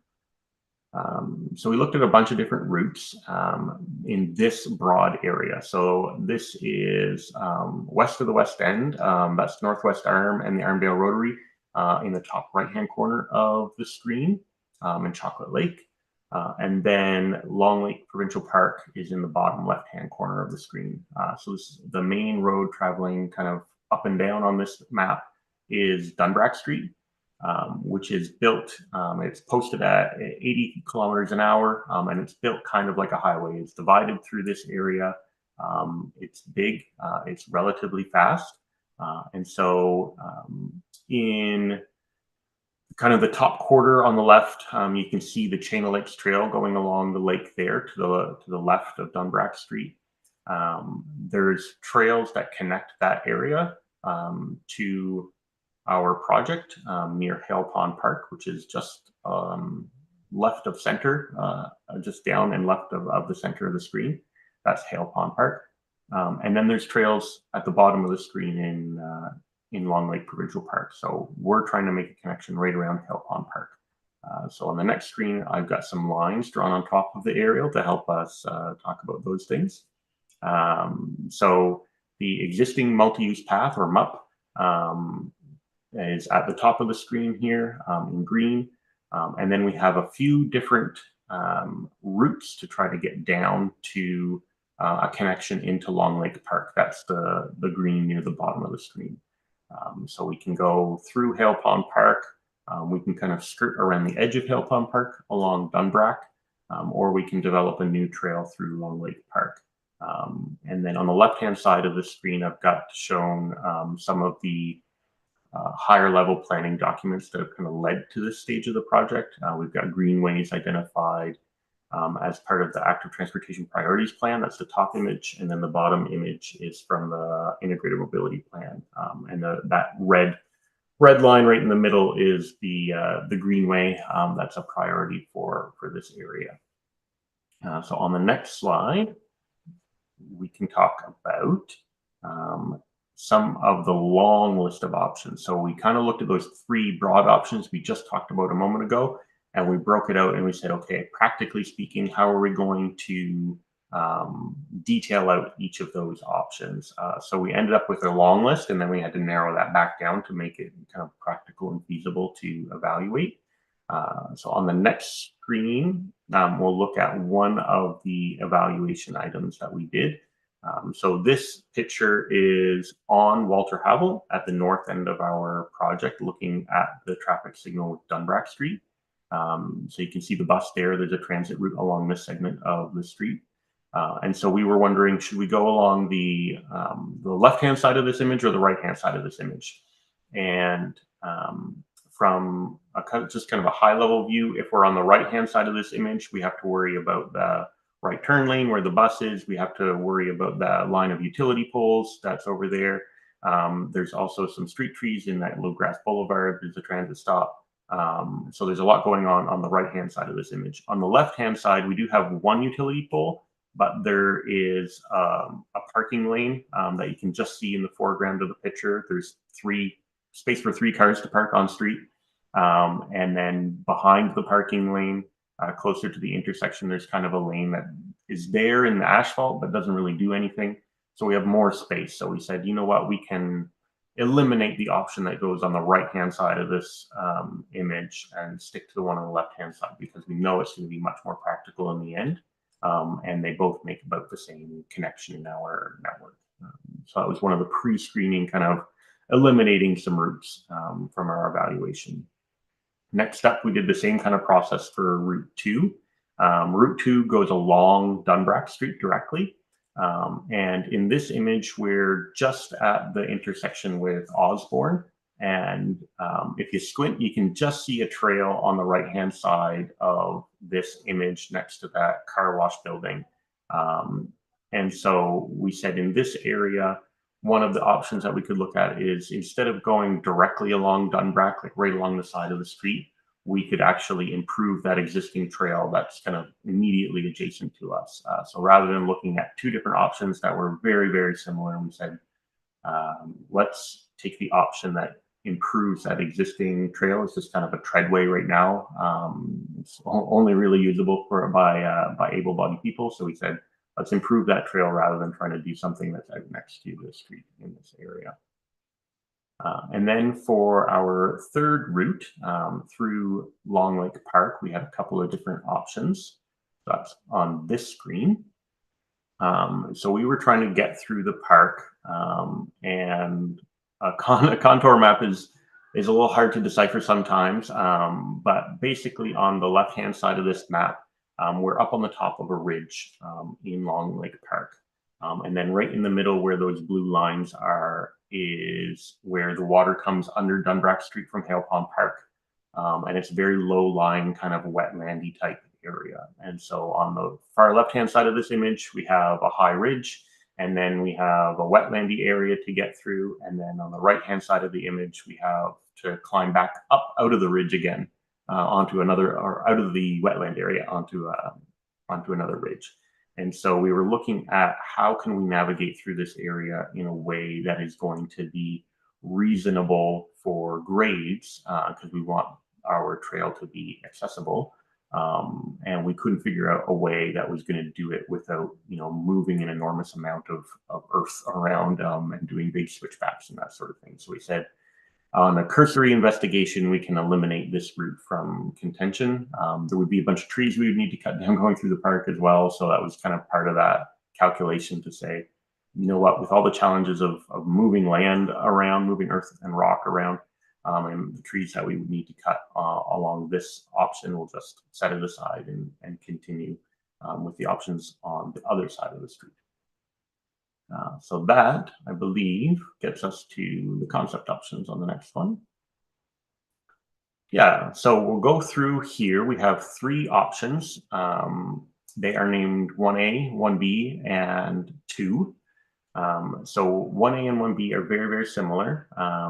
They differ only on this first little segment next to the north end of our project with Walter Havel Drive. So north on this map is kind of pointing a little bit to the left. So we kind of rotated from the previous images. But basically what we're doing here is we are connecting from the trail, the existing trail that goes up to Chain of Lakes trails. We're connecting along Walter Havel in that first little segment that we had that picture of a few slides ago. And then once we get past that big apartment building, number 111, the Roxbury, once we get past that apartment building, then we enter Hale Pond Park and we improve the existing trail through Hale Pond Park. So some of the improvements that we'll be doing to that trail are eliminating areas where there's puddles, eliminating some of the steeper sections, flattening it out a little bit, widening the trail so that multiple users can get past each other in comfort. And we would be upgrading the surface of the trail from the stone dust that's there today, upgrading it to an asphalt surface for 2 reasons. One, so that it's more accessible. And then the other primary reason is so that we can do winter maintenance. We can clear it in the winters. So that is a slight connection from Dunbrack Street up Walter Havel Drive and into Hale Pond Park. And then on the next 2 slides, we'll see this option just kind of upgrades the trail through Hale Pond Park. So we're continuing along, upgrading that existing trail. And then on the next slide, we see the same thing. We're continuing along, upgrading that existing trail until we get to Osborne. So we have a little image here at the bottom of what it would look like kind of in profile view from standing near the car wash. So the car wash parking lot is up on the hill on the left, and then we would have the trail, and then there would be the ditch adjacent to Dunbrack Street. And then Dunbrack Street is at the edge, the right-hand edge of this kind of profile view. And then on the next slide, we have the end of our project where we're crossing Osborne Street, and we do 2 different connections. One connection is existing, so it's an upgrade. We're coming along behind the Tim Hortons there and Trimble Court, and then we're connecting up into Bald Eagle Place. That's an existing pathway that exists today. And so again, it's kind of a gravel surface on it. We'd be upgrading that to asphalt and connecting into the back of Bald Eagle Place, which is a cul-de-sac. As part of this, we have reached out to the property owners of Trimble Court. That's a private kind of condo development in there. And so the residents of that court have busted through the fence. That's the little picture here on the right-hand side of the screen. And so we said, well, you know, if this is happening naturally with the residents, maybe we can find an agreement with the property owner and improve that with a formal connection. So that gets us through past Bald Eagle Place, and then the very last little piece of this project is looking at developing. Oh, sorry, still on that slide, Elizabeth. Back up one, yeah, thank you. Is once we get past Bald Eagle Place to continue through the woods and make a connection over to the Stanley Park Sports Field. So that folks that are down on Tamarack Street and in this area of the neighborhood that might be using the sports field or want to access Hale Pond Park in a more natural environment can get up through along this new facility to connect up to Hale Pond Park and to connect at Osborne into Long Lake Park. A couple more slides to go through, and then we'll be wrapped up. This is option. I've been 15 minutes just as a awareness time. Perfect, thank you. So on the first image of concept 1A, our route was going up Walter Havel Drive to get to the trail that's in Hale Pond Park. In this option, we continue along underneath the Roxbury or along Dunbrack Street and make a new connection into the trail just so that it lines up a little bit better to help people find their way more easily along the trail segment rather than sending them on a bit of a dog leg to go all the way up to Walter Havel and then down Walter Havel to continue. So it's a bit of a more direct connection. And there's a bit of a rock wall there between the street and the apartment building that we would need to navigate around. And then on the next slide, I believe is the last, there's two here. This is Route 2, so we continue all the way along Dunbrack Street for most of the connection here. So rather than reuse and upgrade the trail that's within Hale Pond, we just stay out along the street. So there's the advantage of that is it's really, really direct. And the folks that are out walking their dogs that might enjoy the kind of the quiet environment of Hale Pond Park are not going to be mixed with anybody who's, you know, traveling a longer distance on their bike. So that separation of uses is a little bit better in this option. But we do have to contend with being out adjacent to the highway and the light poles and the highway signs and that whole environment. So that's what that looks like on this slide. And the next slide continues the same. There is some really difficult grading challenges here, just like the ground drops off pretty quickly beside the highway that we would need to overcome. And then we hop up onto the existing trail right at the right-hand side of this image and continue on to Osborne, just like the first two options. I think that gets us through all the options. Yeah. So that was really, really fast to get through everything. Happy to have your thoughts and comments now. And also, I believe this was shared with the meeting invitation. So you can take a little bit more time to digest and send through questions and comments. Thank you. Great. Thank you, Garrett. So we're going to go through the speakers list. The first one on the list is Councillor Trish Purdy, representing District 4. Thank you. And thanks for this presentation. It's a lot of work. I don't really have any comments. Just one question. I'm not as familiar with this area, so I'm not sure how complicated the trail system will be. Will there be wayfinding included in this? And what is the ETA? Yeah, absolutely. Wayfinding would be part of the project.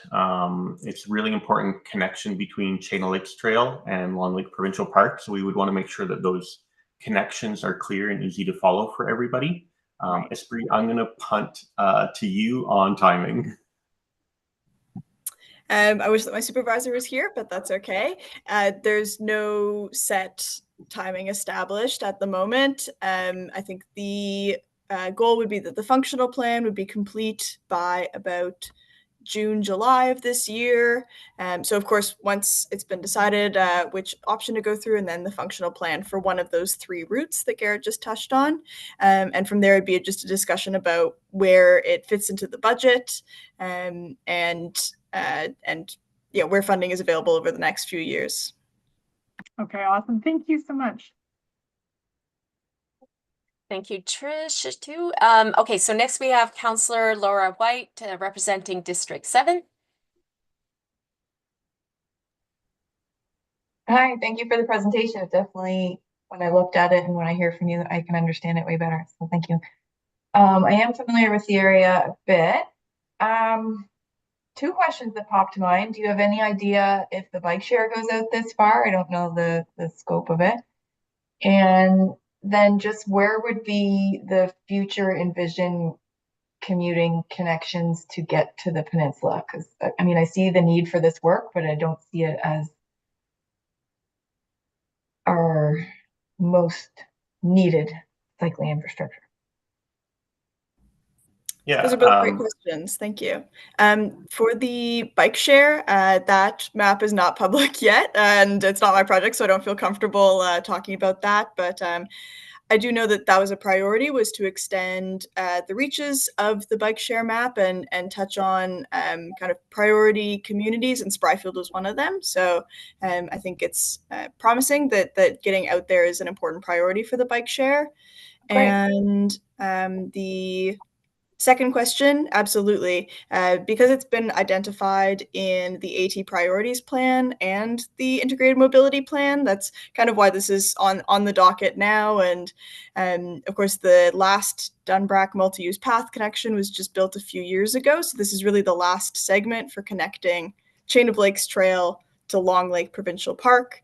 The Long Lake Parks Association is kind of creating a formal trail connection where our project ends, theirs begins in Long Lake. So this would be kind of finishing off this connection. And of course, there's quite a few different projects happening to finish connecting the Chain of Lakes Trail onto Peninsula Halifax. Of course, you can there's a bit of patchwork right now, local street bikeways and connection from Joseph Howe and finishing up the Bayers Road multi-use path is a project that my team's working on right now. So, it's a patchwork, bits and pieces here and there, but I do think this is both an important connection and also I know that that's something that can happen and happens all the time of prioritizing these projects appropriately. Right on. Okay, so the Bayers Road is the connection, not thinking of one for St. Margaret's or Osborne. Yeah, so that would be kind of in the future when, maybe looking at Herring Cove Road and the Rotary when those come up in the future. But yeah, the connection right now would be the Chain of Lake Trail to Joseph Howe, and then there's a connection along Bayers Road multi-use path. Yeah. The Spryfield Community Association is also looking at AT connections in their neighborhood as well right now, with help from the Ecology Action Center and Cycle Nova Scotia. And we're kind of touching on those things together to make sure we're getting their feedback and see how this project can fit with their planning. Great. That's great. I would just offer that I think to me, I would think the more direct route would be better to keep the dog walking and cycling separate. Yeah, that'd be my 2 cents. Thank you. Thank you. Okay, next we have Councillor Jean Saint-Amand representing District 16. No specific questions on my part, but Garrett, thank you for walking us through that. I mean, it's clear that there's a real strong need for connecting to Long Lake Park in particular. And, this is a nice piece of the puzzle to be able to bring people out that way. In District 16, I have a couple of gaps in the MUP that we have through West Bedford in particular. So it's encouraging to see some of the planning going into putting these active transportation corridors in play. So we'll wind up focusing some of your attention to some areas in District 16 as well. Thank you. Thanks. Next, we have Nicholas Harris. Perfect, thank you. Just in terms of my questions, I know one of them was asked just about wayfinding. Personally, I think, the 1B option where it kind of mixes the natural environment and a more direct route, thinking about, utilizing and accessing those trails as a community member makes a lot more sense to me from kind of a perspective of, just how do we find the trail? How do we continue through it? Like, are we going way up into a residential street to come back down? And from especially like an accessibility perspective, if we were accessing that trail, how does that look in terms of, what is the kind of a more direct route, especially if you're using it maybe not necessarily for leisure, but you're trying to kind of get through the community. So something along the lines that's maybe not the the most direct route, but that kind of alteration where you're still kind of able to enjoy the natural environment. You're utilizing, a trail or a pathway that's, relatively already there. But then again, just looking at that kind of boosting the infrastructure so that it is a paved surface, it is a smoother incline, all of those pieces and the wayfinding pieces as well. One thing I did have a question too about was whether part of this had kind of like rest points considered as part of this as well, and maybe that's a larger kind of along the trail system. But I know for us, I have kind of like a physical related disability that can be intermittent. So we may go approach and do a chain link walk, and having the ability to kind of like stop at some point and have a place to rest, has been quite helpful or is quite helpful when planning those kinds of activities and accessing community, and you know, for folks who maybe don't actively use assistive devices, you know, to access the community. I'm not sure if that's part of this, but just wanted to mention, you know, as a piece, if there is something within this trail. I don't know the length. I'm not that familiar with this stretch of Dunbrack, but thinking about kind of resting periods, resting points as well. Along with kind of like the wayfinding, and it was nice to hear the parts about you know, that it will be kind of the paved surface, and looking at the grading and those kinds of things. But yeah, so that was just a point I wanted to mention, and yeah, wanted to highlight from my perspective, like the 1B kind of seems to make sense. I would be curious, you know, what happens with the kind of the existing trail that doesn't get upgraded, and what the kind of what the look of that or the function of that is, and if there's any opportunity to kind of, as a kind of a whole system, like if that branching in 1A is helpful for the community to kind of still access it from the other half, if there's any opportunity to maintain that in some sense. And I guess that might not be the purpose of you know, a direct connection to kind of continue the overall trail, but something to note that if it is part of it, you know, thinking of that kind of park system as a whole, as opposed to just a point A to point B, that might be a community investment to kind of keep that entire area kind of connected still, so that if you have folks entering from maybe that side of the community, they don't have to go all the way down the street to kind of come in. Again, thinking from that accessibility perspective, where, you know, if you have an unmanaged part of the trail that people can access, or if it's a footpath, again, not familiar with the current status of it, but if, you know, someone who is able-bodied can use that path, and, you know, that's great, and the only accessible route is a much further distance, something to consider for sure. Anyway, those are all my sense. Thanks very much, Nick. On your note about rest areas, there are a few benches along the existing trail, and it's something that we kind of noted as to identify areas where rest areas could be incorporated for the future. Okay, great. Yeah, if I could add to that quickly, sorry. Yeah, Sure. so there are three rest periods. So in option 1A and 1B, those would still be there. There's benches. Option 2, there'd be a little less room to work with, but I guess the idea is that the benches would not get removed in Hale Pond Park. So there would be an option with rest areas no matter what. And your point about the trail and having still, even if we do 1B or trail option 2, the trail currently is crusher dust, and it's pretty wide. I think the grade might reduce accessibility, but it is kind of in an in-between. It's much nicer than like a little footpath. So you know, maybe we'd be able to look at kind of upgrading both routes, but that would be kind of for the future, and also dependent on funding. But it's definitely a good community connection as it is. Great, thank you. Next we have Jamil Sino. I have no specific questions about the trail itself. I think it's a great project. Thank you so much for bringing it forward. I would only just mention that when referring to parts of your presentation, I had some trouble following because you were relying slowly on sensory characteristics such as like colors. So just maybe to note something along the lines of the use of multiple characteristics, maybe colors and or a different characteristic that stands out, and also maintaining the color contrast, because at some points it was very hard to sort of follow the presentation. But thank you. Thanks. Next we have Kathy Stevenson. I'm on the ball this time. I actually don't have any questions. Thank you. Okay, thank you. Next we have Glenn Babcock. Hey, well, I'll be quick because I'm also on the Active Transportation Committee, so I'll get to see this presentation again on Thursday, where there will probably be a lot more discussion about mixing leisurely dog walkers like me with commuting cyclists who want to go faster on that multi-use trail. It's nice to see a part of the city that, even though I live a long ways away from there, I've actually been to the Tim Hortons on Osborne, so I recognize the area anyway. And to Jamil's point, as somebody who's visually impaired and completely colorblind, I kind of appreciate his comment about the colored lines and everything. But like I said, I get to go through this presentation twice, so I understood it pretty well, and I appreciate your presentation. Thanks, Lynn. Great. Sorry, you can tell I'm just trying to move time a little. I don't want to be rude, Garrett. I'm sorry if I cut you a little. Yeah, so it is my turn to comment. I really want to thank you, thank Garrett and Esprit for this presentation.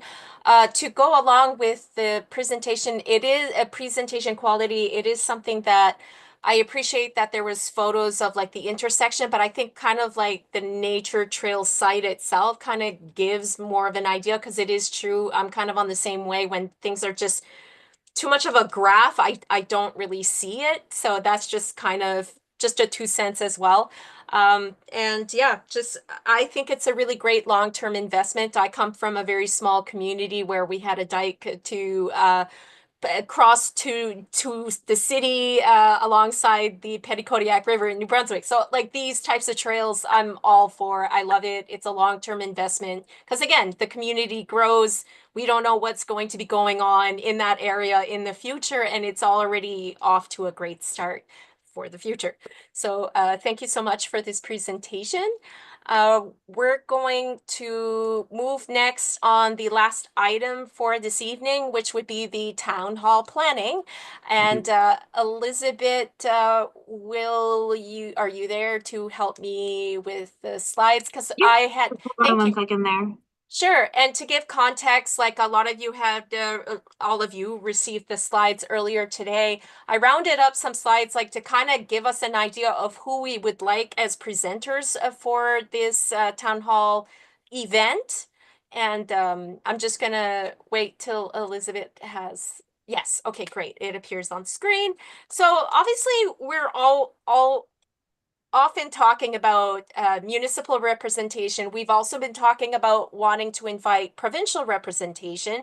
And I kind of worked out these slides so everybody can get an idea of what are the departments that, because sometimes, government, it's so broad, like when you ask a question without having a reference, it's a little difficult to be able to name something just off the bat, right? So I've highlighted, especially in provincial, like obviously we're always going to talk about healthcare, human and civil rights, because again, accessibility issues are definitely centered on civil rights and access to your own city, your own community. The other stuff that I have also highlighted, community and recreation centers is an idea. We're definitely having this at the public libraries. We're always talking about public transit. We're often talking about housing. So there'll be other slide. The next slide is going to be a little easier. But again, in the yellow box, we have obviously set the date for November 5th at the Paul Regan Hall at the Halifax Central Library. The space is available from 3 to 9, I think 2 9 or maybe 8:30. I can't remember.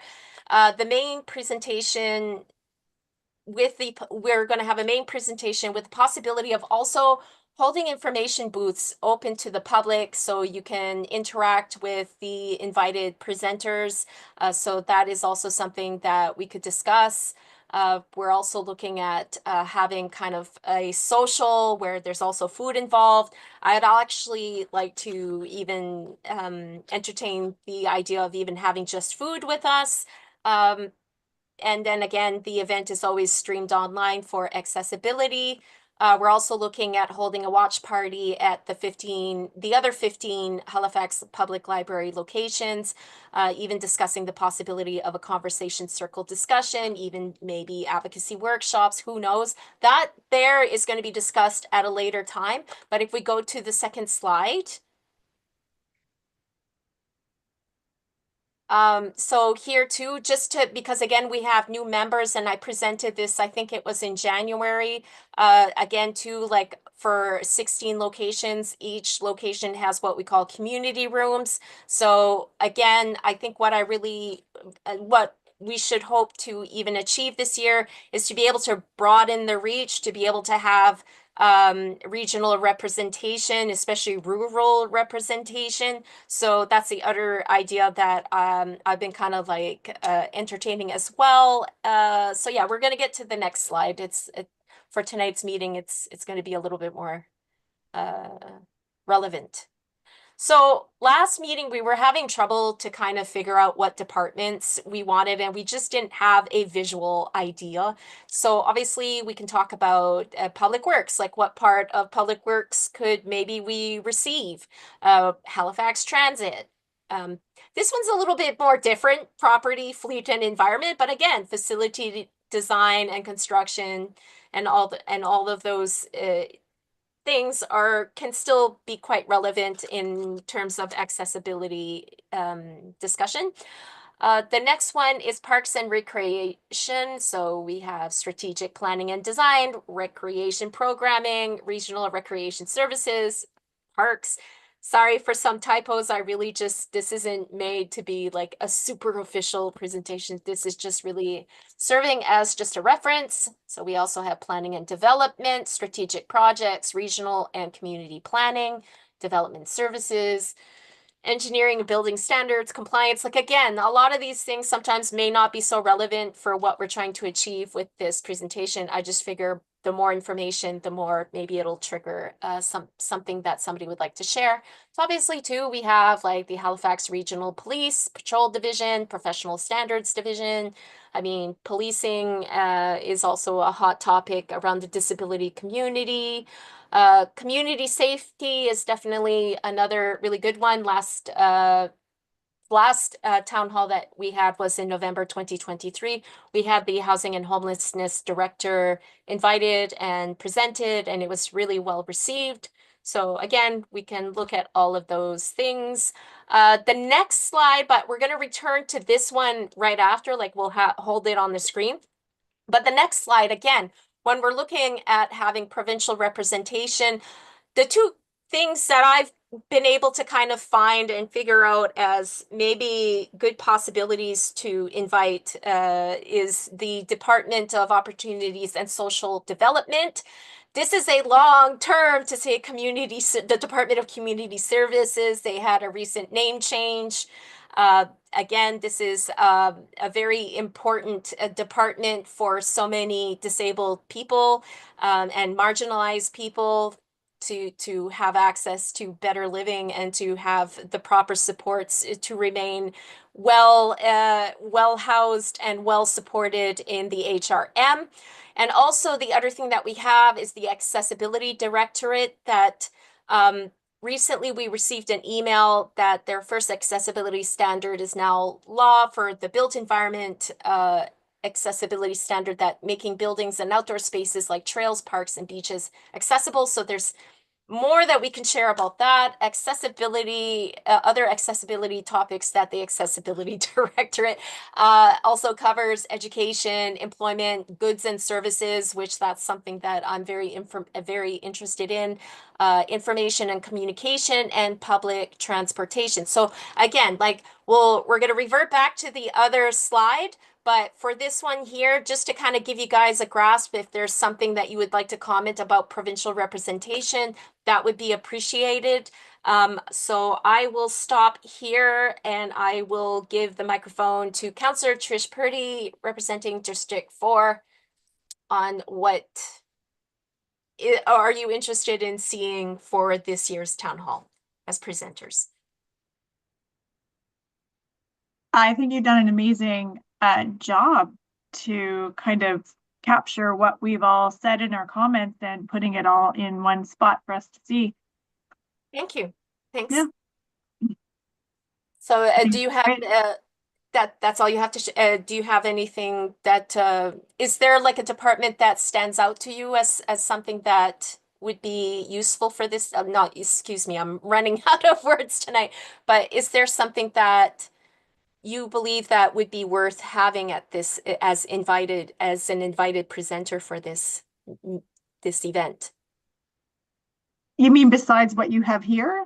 Yeah, because that's the thing. It's like we need to kind of start to narrow down who we invite. Like obviously there's like seven columns here, right? So obviously we wouldn't be able to invite all 7 departments. So that's the thing. It's like trying to jot down who do we prioritize?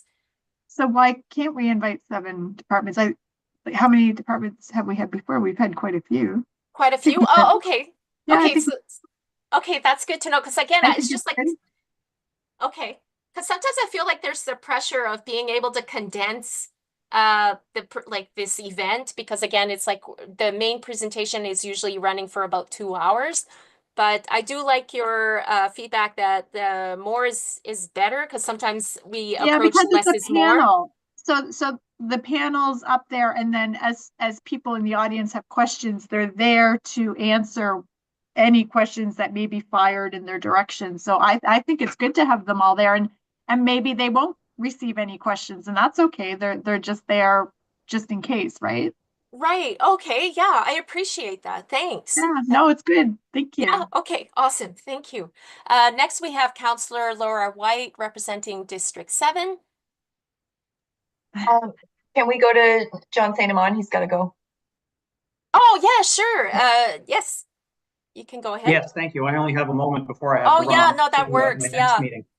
The one suggestion that I have that I'd love to see included from a community safety perspective is the crisis diversion pilot that we approved as part of the budget adjustment list. Oh, I'm okay. sure there will be, you know, by the time this event occurs, I mean, it's only getting spun up now. I'm not sure what their operational timeline is like. But I have to expect that there would be at least something that could be shared with the public on how to access the services, what kind of success has been achieved so far, or what state they are in terms of operations. So that kind of thing would be a great opportunity to bring that to the public as part of this meeting. Oh, yeah, no, thank you. I'm definitely, and if you have any information to send, because this is the first time I hear about this pilot, I would like, or if Elizabeth can supply it too, that would be appreciated. Right. Great, thank you. So we'll go back to Laura White. Thanks. Yeah, I just put a note in the chat about our org chart. Like, public community safety is now called public safety. Oh, okay. And then we've got 2 new departments under our Commissioner of Operation. One is strategic infrastructure and transportation planning, and one is major project. Oh, okay. I think, like, I don't know, I'm not quite sure what to say about who to present, but I really think those strategic infrastructure and transportation planning, somebody should represent that, because they're meant to be a holistic and looking at transportation from oversight. Yeah. Yeah, that works. And also to keep in mind, I grabbed a lot from what was shared at our last meeting that Elizabeth had sent us as a PDF. So that I appreciate to know that there's been name changes. So when we approach this, that I will be aware that there are name changes. Right. Great. Yeah. And then the only thing, I mean, I'm not sure how it all works, but we do have a new director of transit. So I think it'd be great. Yeah. No, absolutely. Yeah. Thanks. Okay. Thank you. So next we have Nicholas Harris. Perfect, thank you. Yeah, just I agree with the kind of conversations already noted so far. I think having a broader level involved in the panel makes a lot of sense, because as you get questions, you want to be able to answer them, and so having that representation across the business units makes a lot of sense. I think maybe a point to consider is whether we want to define the goal of, you know, what the business units are doing as part of this event. Like, are they coming to share about accessibility? Are they coming to share about services that they provide or that they're, you know, advancing forward? Is it solely for a community to ask questions? And there's not really a presentation component. So just not having been involved before, I'm just kind of a little lost in that. So as I'm seeing kind of all of these people, I'm like, yeah, great. Like, let's have all of them. Like, invite everybody. And I think to me, it comes back to maybe clearly defining like the purpose of, like, what is the goal that we as a committee want to achieve with this town hall? Is it just awareness? Is it, you know, are we trying to get feedback? Are we trying to highlight accessibility across the business units? Those kinds of things. And I think that might help. I don't know, like my mind kind of think who should be there. Because again, like community safety or the public safety seems like a lot of sense around, you know, housing homelessness, around emergency, around probably food securities, I'm sure within that as well. but then also thinking the heavy hitters like Parks and Rec and transit, and I like that addition of the property as well. So looking at not just new facilities but existing facilities and how are they Yes, yeah. advancing with the time. So yeah, I think again, just kind of come back to that point. I will pass it along, but maybe Yeah, for no, future but meetings. I really appreciate how you see it, because sometimes we've been in this project so much, sometimes we don't see what people like. We no longer know what is confusing to everyone outside of the bubble, but yeah, no, it's honestly, and I'm really glad that Trish had even mentioned, like, why not invite them all? And also too, earlier we're talking about kind of having a bit of a fair, like a booth presentations, and it would be nice to have more of the public sharing their feedback instead of really necessarily having the city talk to the public, but more or less have the public talk to the city, right? Like to give that opportunity for everyone to really have a say, because I think a lot of people are not accustomed to this idea that they are allowed to have a say. So I see that Darren Young has popped in to the group and has something to share. Thank you, Madam Chair. It's Darren Young, Manager of Major Projects with Facility Design and Construction. I've been involved in these town halls since their initiation, probably back in 2013, 2014. To get everybody you have here on this screen, you're talking about 25 people. Okay. No one person can come and stand and talk to the level of detail we'd want at that business unit level. So typically each kind of subsection you've got in here would have to have their own person. So I'm saying if you want everybody here, you're talking 20, 25 people. So just want to caution just to that. because we're trying to buy time, okay? Darren, I think what it is to have one, like, see if we can have at least one representative for each of these columns. It wouldn't be the whole 25 crew. It would okay, really so be, so what I'm saying is, so it's just to determine, like, the reason why I put all of it for everybody to see is to have perhaps somebody to highlight, hey, let's say, for example, for Parks and Rec, you know what I mean? Like recreation programming, maybe we want more of a focus on that rather than the rest. That's if that makes any sense about what I'm, Yeah, but what I'm saying is that person that shows up won't necessarily be able to speak to the park situation. No, I absolutely or the appreciate strategic that. Okay, that's what I want to make sure. No, it's all good. Yeah, don't panic. It's not going to be. No, I'm not panicking. I'm just in the past, what we have done, and again, it's definitely open for change, is that each of the members of the panel would provide a 3 or 4 minute update on what their business unit or their section of their business unit has been working on to improve accessibility throughout the HRM.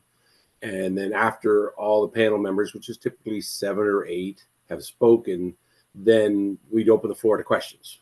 Okay. And then those questions would get directed to somebody on the panel, and somebody on the panel would then answer them. So that's kind of the background before we've done it. And again, open for suggestions on changes, but just caution that if you want somebody that can speak broadly to say everything at transit to the level that we want the detail, you wouldn't be able to get it one person. Oh yeah, I totally get it. Okay. I think it's just, Good. again, No, that's fine. this is more like a word cloud. This isn't a plan. This is a word cloud to just try to get people to highlight what they see, what speaks to them. So yeah, don't panic. I'm not No, I'm not panicking. I just want to caution so people that we're not going to have all of these levels there. Sure, we do need to go down the list, but I thank you, Darren, for that. Yes, for that heads up. So Anne Sinclair had to go. Next, we have Jamil Sino. So for the panelists, I would love to see, I think having too many people might end up taking such a long time the day of that people might end up starting to like tune out. So I think I am on camp, have some dedicated people who are currently working on accessibility initiatives within the municipality. And so something along the lines of public safety, housing and homelessness, things that the community is currently loud about. So the unhoused population, the different forms of disabilities and barriers that we face in the city. food, and then also recreation. So parks and the Parks Department would be a very beneficial column to have. But those are my inputs, and those would be the categories that I would love to see. And maybe less of the second last column without really pointing out too much, but yes, maybe less of that and more of the accessibility initiatives to sort of like improve and So the less of the police? yeah, less of the policing, Why- more of why less of the policing. Yeah. With regards to this panel and these discussions, I would love to see a lot more public programs being talked about and less about policing, whereas policing in this city has been seeing a very like strong shift.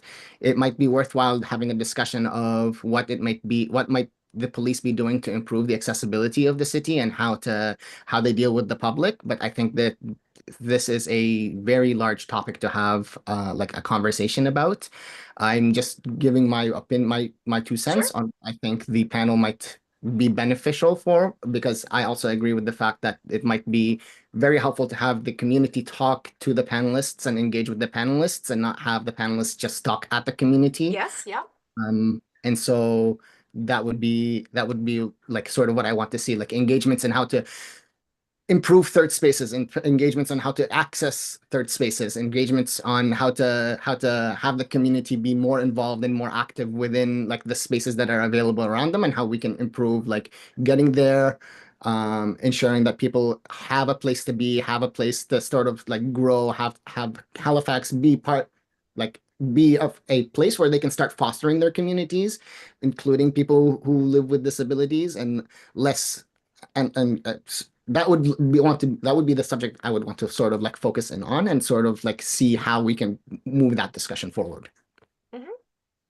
Yeah, I think just to clarify for like the Halifax Regional Police, it's always just kind of good to have that discussion with what is going on with the perception of behavior. Like, for example, there was a youth in the States that there was a police altercation where the person could have probably benefited better from a nonviolent crisis intervention than having a cop with gun on hand, right? That's what I mean. It's just about for where I'm coming from is to be able to understand what police are doing, to be able to recognize whether or not the person is going through a mental health crisis, that they're cognitively disabled. So sometimes their behaviors could be misconstrued, and then it could have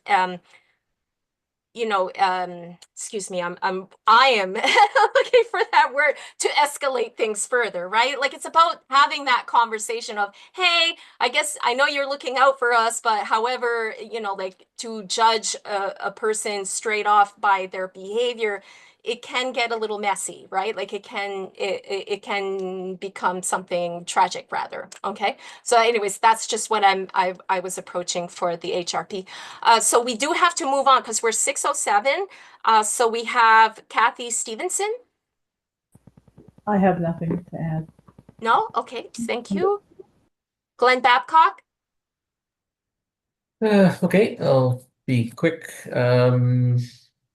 Well, I'll just talk about the things that would be of interest to me, given where I live, and being able to access various things is dependent on transportation. So I have an interest in regional transportation, so outside of the core part of the city. If transportation was available, I have interest in recreational and educational opportunities for seniors and persons with disabilities. And then I have a couple of specific things. One, I'm interested in what sort of services out there are available for kids with autism. Because my grandson is autistic. He doesn't live in Halifax, but it's something that's personal to me, and I would be interested in knowing more about what is available within the HRM for kids with autism. Yeah, we Um, are looking at approaching presenters who are in fact in charge of like camps that are specialized to facilitate leisure and recreation for people who most often fall on the autism spectrum. So I appreciate you bringing that one up. Okay, and at the other end of the other end of life, we have a friend who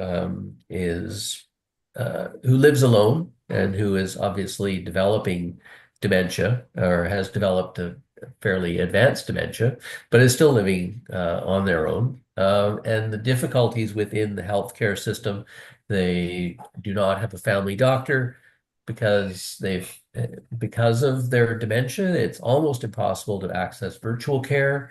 It's almost impossible to access a clinic without a doctor's referral. They can't get any services for memory care.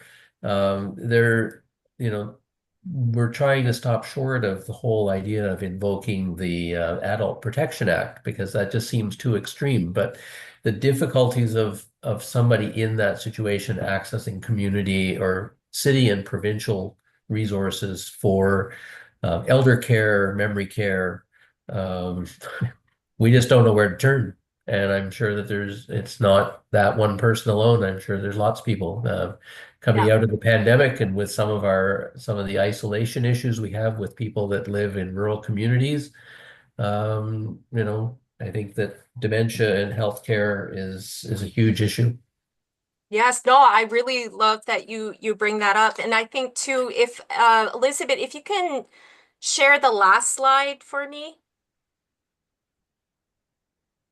And I promise, guys, we're wrapping up really soon. And back to what you were mentioning, Glenn, and also too, it's my turn to speak anyway. So like we're gonna go through this one, and if you want to add to anything, guys, like jump in. But that's the thing. It's like having the accessibility directorate. It's like trying to figure out how we could be clear about how we're going to invite the accessibility directorate, like what would be the key issues. Because again, like what you were mentioning, it's like the pandemic, a lot of us ended up in kind of super isolated, and again, not necessarily, a lot of disabled people don't necessarily have family, they don't necessarily have a community to come and help them, right? And you rely on services. And I find that being able to access services, like helpful services in the HRM, and especially that you're mentioning, even on a rural setting. I mean, I'm in a city setting. I can only imagine how much of a nightmare that could be to be able to figure out what is your first point of contact of getting help, and how do you access help that is also very equitable, that it is not rooted, like that is secular, that is safe, and it doesn't ask so much of your personal information. Like that is one thing that I have been approaching as an advocate with the province, is that trying to get help for adversity, how many pockets of organizations you have to go through, and sharing your personal information, your personal effects, it just opens you up a little too much to it, like a vulnerability, right? Like, so that's another thing that I'm just trying to point out. I mean, we're April right now, and we're going to have further discussions about this, but I really, again, everyone, I appreciate everything that was brought up. And again, I also want to be able to wrap this meeting up, so not to hold you. But last but not least, like if there's anybody that would have some last words, last question to share.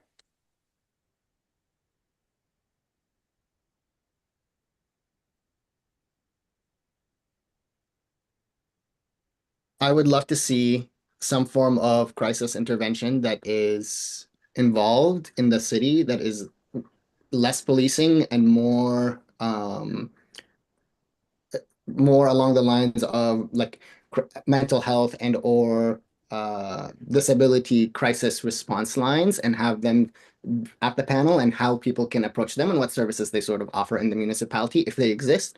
And if not, what sort of direction is the municipality taking to offer services that are, instead of maybe calling 911 and being directed to, the police response services, a different form of service. You know, we've created something like 211 for specific services and 311 for other specific services, things Yeah. along these lines. And that would also help relieve the healthcare conundrum that we really have in the province as well, right? Yes. Yeah, no, I really appreciate how you framed it.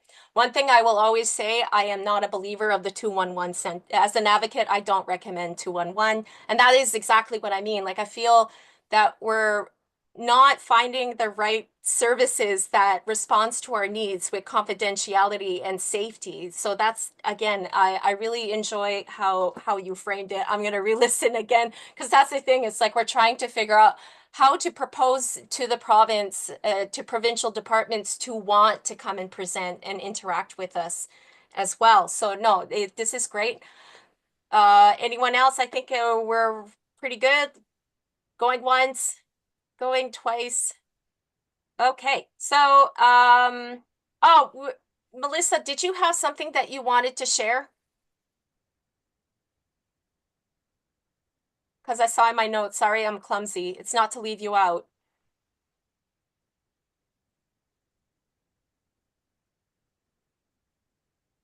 If you're speaking, okay. Can you hear me, Madam Chair? I can. There, it's a little like the sound is a little broken, but I think. Okay, no, I'm good for chat. There might be questions that I will have at the next meeting. Okay, so the audio isn't working so well. But from what I'm getting is that there might be questions for the next meeting, sorry. Yes. Yeah. Yeah, okay. All right. So, is it okay if, I guess we can wrap this up? Yeah? Okay. So Motion to adjourn. Meeting adjourned, yeah. So we just need a mover. Seconded. Who wants to be the mover? Yeah, I'll Glenn? second it. Yeah. Yeah, or and I'll move. oh yeah, we just need a mover, but Jamil, you can second it too. Great. So thank you all. Our next meeting is going to be May 12th, 2025. And so yeah, have a happy long weekend. Thank you. Thank you. Thanks.